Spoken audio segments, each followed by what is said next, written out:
Today we're talking about some summer fun. These are so cool. We're going to be learning how to make mushroom caps today. All different shapes, all different sizes. We're going to use We're going to learn two different methods. One, we're going to learn how to make our own mold, and it's going to be just a one-piece mold. The other way, we're going to learn how to do them by hand. And as a bonus today, we're also going to throw in how to use these taco shell holders to make Venus flytraps. So stick with me. Let's have some fun. It's summertime. Let's make our gardens look whimsical and cool. So if you decide to use the drape method, which we're going to just roll this clay out and drape it, this is really fun and it's super beginner friendly. You don't have to have a slab roller. All you need is like two little guards and a rolling pin, and you can roll this out. Or you can do what I prefer to do and just do it with your hands, because you get all those organic creases and fingerprints and everything. It just depends on what look you're going for.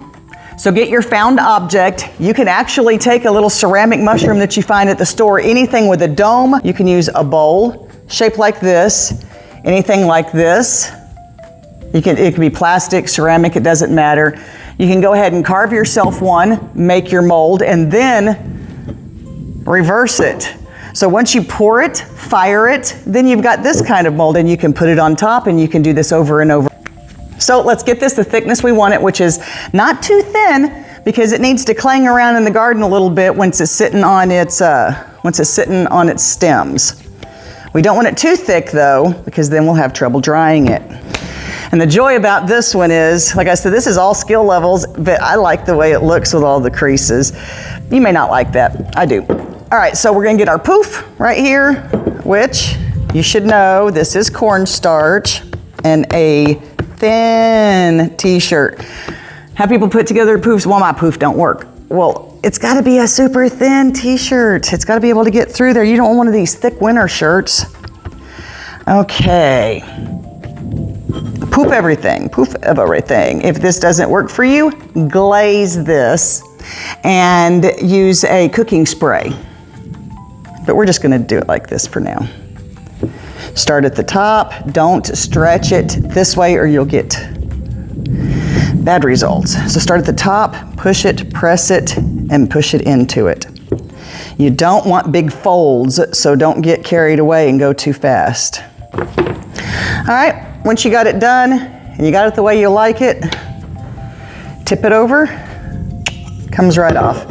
Now we're just gonna set this here to firm up, and now we can come back to our other one and make our mold. All right, for our first mushroom cap, we're gonna start with about 23 pounds of clay. I've already used some of this, and we're gonna sculpt it. So the first thing you do is you get whatever clay you're using, and first you need to decide how big of a mushroom cap. We're probably gonna do this one right here. It's smaller, so we need it about to here. To do these is super simple, okay? Even if you've never sculpted before, don't get scared and don't worry. It'll just happen for you. Taking away from something is easier than trying to build something up. So instead of trying to take a piece of clay and actually form it and hand build it and turn it into a mushroom, we're going to subtract from this and turn it into one. And the first thing we're gonna do is we're just gonna take our wire and just come down at an angle on all four sides. Just follow me. Let's see what we can make here. Now, if you want it to be in sellable condition and just perfect, then just take your time. That's all. Just take your time. This right here, I'm just doing this for a video for y'all. When I actually go to sculpt them to make them to sell, of course, I spend a little more time on it. Okay, so keep subtracting, and do it even on all of the sides if you can. What you want to do before you start any fine tuning is look at it from all angles and try to get it as even as possible. Now, even in nature, the mushrooms are not perfect, so we're not going for that, but we do want it pleasingly even, right?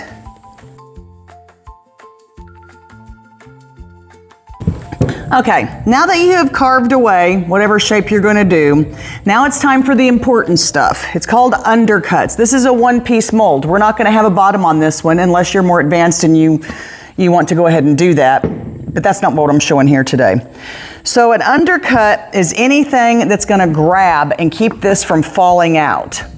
Even this one that comes down, if you notice, it's at an angle. It's at an angle like this, not like this, it's like this. Everything must be that way.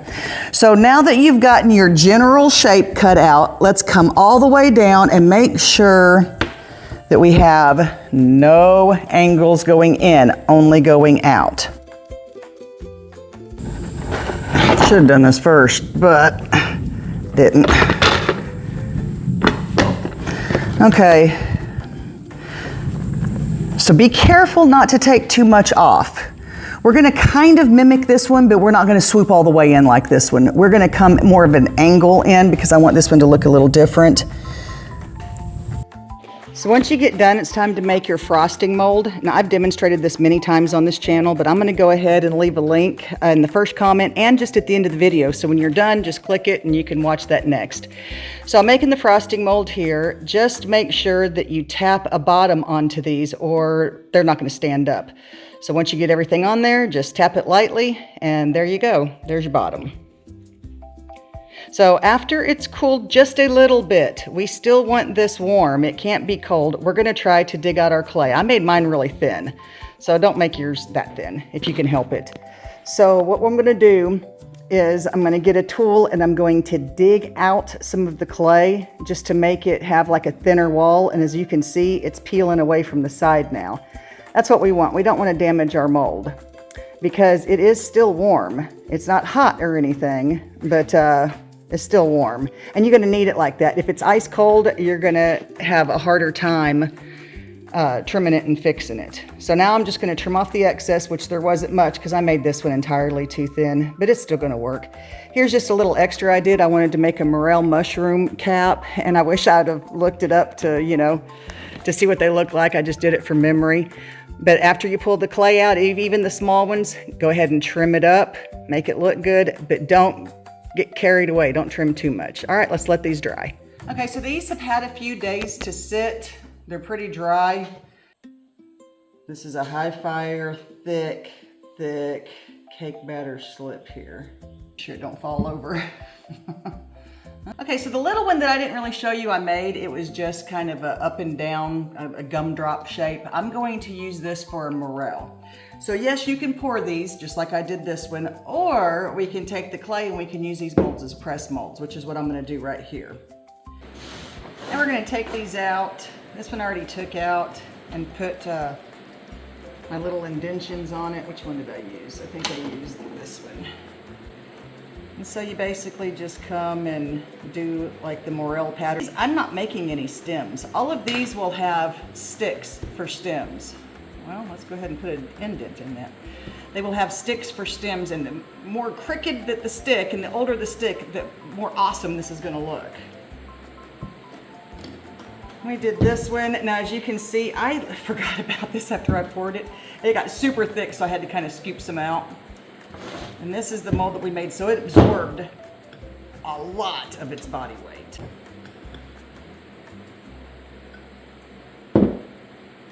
Yep, that's a good one. So we'll let this firm up, and then we're going to trim this all the way around and see what we got. Okay, so here's our bonus. We're going to use this dollar store taco shell holder to hold our Venus flytraps in place. So how are you going to do this? Pick your size. They can be any size. I'm going to do 2 straight lines, one here, one here. Then we're going to come up and over. If you are not comfortable with freehand, then make yourself a template. And all you have to do is draw one side and fold it in half. See, mine's not perfect. I'll come back and trim a little bit of this off. And it doesn't have to be perfect either, by the way. Okay, so now that we have this is our kind of imaginary fold line, okay? We could have probably made this a lot thinner, but I'm doing this to show you kind of just the process on how I do it. You can smooth it out at this stage or whatever. But if you notice, when you fold it right here at the line, you get your Venus flytrap. Now, be careful just setting these in here. You really need to spray this with some cooking spray so they don't stick. So before we do that, we're gonna need some teeth, right? First, you need to make your slip, and you need to do it out of the same clay. This is really better done the day before, and you just pinch up little balls of this or just little flat things and leave them out to dry or put them in front of a fan because you want them kind of crispy. And then you can put the powder in here and add a little distilled water and make your slip. I did not plan ahead for this video. You don't have to, it just makes it funner because you don't have to stop and do the menial stuff. Add a minimal amount of water, just a drop for this. And I take my scratch tool and I make my slip. Now we can take this and we can shape it and do whatever we need to do with it. If you got it a little too thick, like I did, apparently a fourth is just a little too much for my liking, then you can go ahead and do all of your final touches now because you're not going to want to mess with it a lot once you get your teeth on it. Okay. So then we don't really want to start way down here, and you're going to see why. So we are going to just do like this. And you can take this idea, make it your own. Use your imagination. I'm sure you can come up with way better things than me. So now we're just going to take a little bit of clay, and in the palm of your hand on one end, we can roll it. And do you see how you get that sharp little thing? And it goes bigger to smaller. That's what you want. We're going to do several of these because we want them to match on both sides. And if you do lots of them, then you can pick and choose which ones are the best.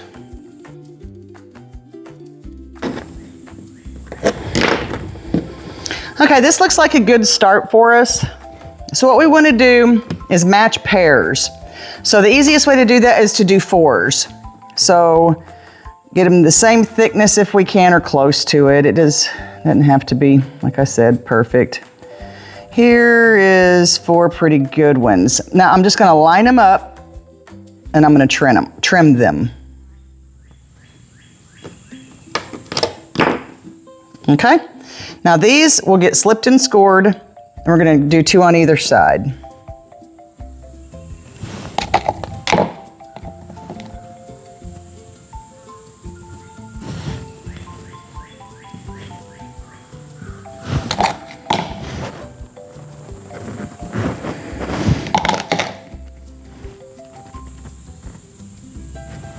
Okay, so you need to let this sit up just for a few minutes. And once it sits up, you can come in and you can clean it up. Okay, so I'm gonna give you a sneak peek of what we're looking at here. Hopefully this won't be too wet because you really need to let this sit for a little bit. You see? And this fits right into here after you spray it. And now you're gonna have a Venus flytrap. There's several different ways to mount this.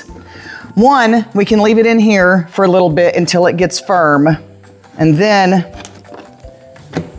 we can take our clay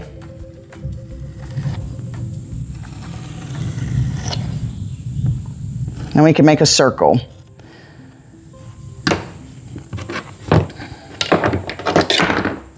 And you can make this however big you want. This is actually way too big, so let's cut this down. So you can make one of these.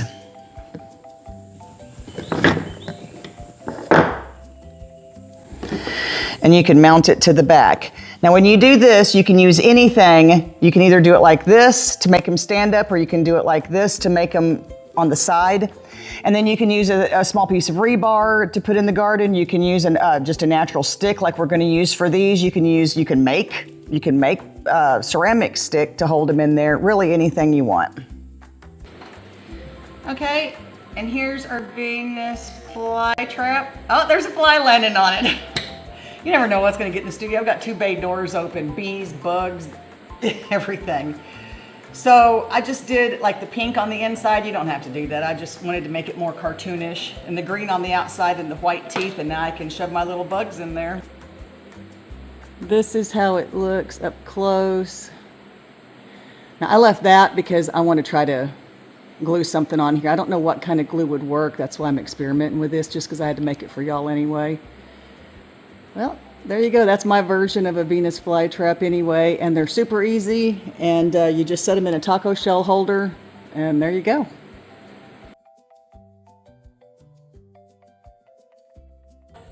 Easy mushrooms that look adorable in the garden. Several different ways you can make them. So whatever your skill level is, you're going to be able to do this, especially with a frosting mold. That is the easiest mold that anybody can do, and that's the one that you should start with.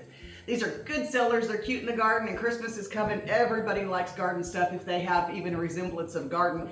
And these, you can make them so small that they can go inside. So you can put these in a potted plant too. This one I glazed with Jungle Gems, CG775 Foxfire. All of these were done with Doc Holliday acrylic stains, but you can use acrylic paint. You can use really anything you want. Now, I did spray these with a crystal clear spray paint enamel inside and out, so they will last outside, but you don't have to run everything back through the kiln if that's not the look you're going for.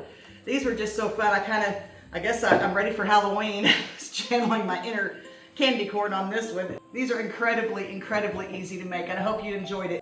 And if you enjoy everything so far, consider being a member. I've got the members area open for $2.99. I'm going to start posting a little more frequently over there as well.